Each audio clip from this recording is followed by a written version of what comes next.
ಬರೀ ಜೈ ಶ್ರೀರಾಮ್ ಅಂದಿದ್ದಕ್ಕೆ ಹನುಮಂತ ಇಡೀ ಸಮುದ್ರವನ್ನೇ ದಾಟಬಲ್ಲ ಅಂದ್ಮೇಲೆ ರಾಮನಿಗೆ ದಾಟಕ್ಕಾಗ್ತಿದ್ದಿಲ್ವಾ? ಏನಕ್ಕೆ ಸೇತುವೆ ಕಟ್ಟಿದ್ದು? ಸೇತುವೆಯನ್ನ ಕಟ್ಟಕ್ಕಿಂತ ಮುಂಚೆ ಶ್ರೀರಾಮ ಮತ್ತು ಲಕ್ಷ್ಮಣರು ಸಮುದ್ರ ದೇವನಿಗೆ ಪ್ರಾರ್ಥಿಸ್ಕೊಳ್ತಾರೆ ಈ ಸಮುದ್ರದಲ್ಲಿ ದಾರಿ ಮಾಡ್ಕೊಳ್ಲಿಕ್ಕೆ. ಅದಕ್ಕೆ ಸಮುದ್ರ ದೇವ ಸ್ಪಂದಿಸೋದೇ ಇಲ್ಲ.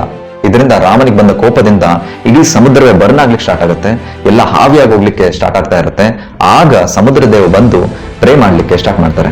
ಓ ಭಗವಂತ ಶ್ರೀರಾಮಚಂದ್ರ, ನನಗೆ ಯಾವ ಅಧಿಕಾರವೂ ಇಲ್ಲ ನಿಮ್ಮನ್ನ ತಡೆಯೋಕೆ, ಮತ್ತೆ ನನಗೆ ಯಾವ ಆಕ್ಷೇಪಣೆ ಇಲ್ಲ ಈ ಸಮುದ್ರದಲ್ಲಿ ದಾರಿಯನ್ನ ಮಾಡಿ ಕೊಡದೇ ಇರೋದಕ್ಕೆ ಅಂತ.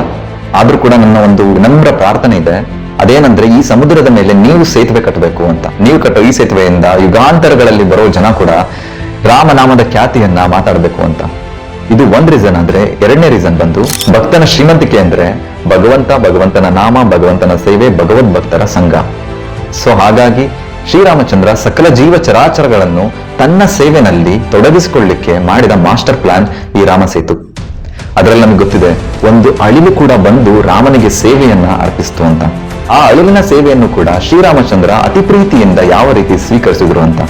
ಹಾಗಾಗಿ ರಾಮ್ ಸೇತು ಬರೀ ಸೇತುವೆ ಆಗದೆ ಸೀತಾ ಮಾತೆಯ ಮೇಲಿರೋ ರಾಮನ ಪ್ರೀತಿಯ ಸಂಕೇತ, ರಾಮನ ಸೇವೆಯನ್ನ ಅತಿ ಪ್ರೀತಿ ಮತ್ತು ಭಕ್ತಿಯಿಂದ ಮಾಡಿದ ವಾನರರ ಭಕ್ತಿಯ ಸಂಕೇತ, ಅಷ್ಟೇ ಅಲ್ಲ ರಾಮನಾಮದ ಶಕ್ತಿಯ ಸಂಕೇತ.